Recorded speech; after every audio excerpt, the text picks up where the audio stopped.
బంగారాన్ని విడిపించి ఆ రోజు ఆన్లైన్ రేటుకే మేము కొంటాం. Sharma gold company. Janasena TDP పొత్తు విషయంలో తాజాగా జరుగుతున్న పరిణామాలపై మాజీ మంత్రి చేగుంటి హరిరామ జోగయ్య కీలక వ్యాఖ్యలు చేశారు.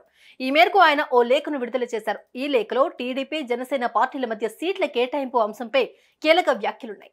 పొత్తు ధర్మంలో జనసేనను విస్మరిస్తూ చంద్రబాబు టీడీపీ అభ్యర్థులను మండపేట, అరకు నియోజకవర్గాలకు ప్రకటించడం తప్పని అన్నారు. ఇలాంటి చర్య పొత్తు ధర్మాన్ని విస్మరించడమే అవుతుందని హరిరామ జోగయ్య పేర్కొన్నారు. ఇక జనసేన ఎదుగుదలకు తెలుగుదేశమే అడ్డమా అంటూ జోగయ్య కీలక వ్యాఖ్యలు చేశారు. పవన్ కళ్యాణ్ పెద్ద మనసుతో సర్దుకుపోవటమే కారణమని పేర్కొన్నారు. 2019 ఎన్నికల్లో జనసేన 137 సీట్లలో ఒంటరిగా పోటీ చేసిన విషయాన్ని గుర్తు చేశారు.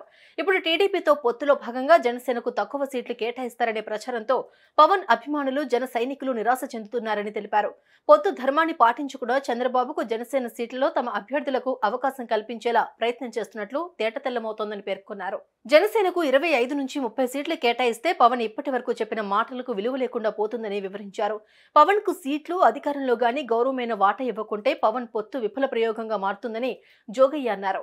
2019 ఎన్నికల్లో జనసేన 60 నియోజకవర్గాల్లో 10,000కు పైగా ఓట్లు సాధించిందని గుర్తు చేశారు. అదేవిధంగా 6 ఎంపీ నియోజకవర్గాల్లోనూ బలముందని విశ్లేషించారు.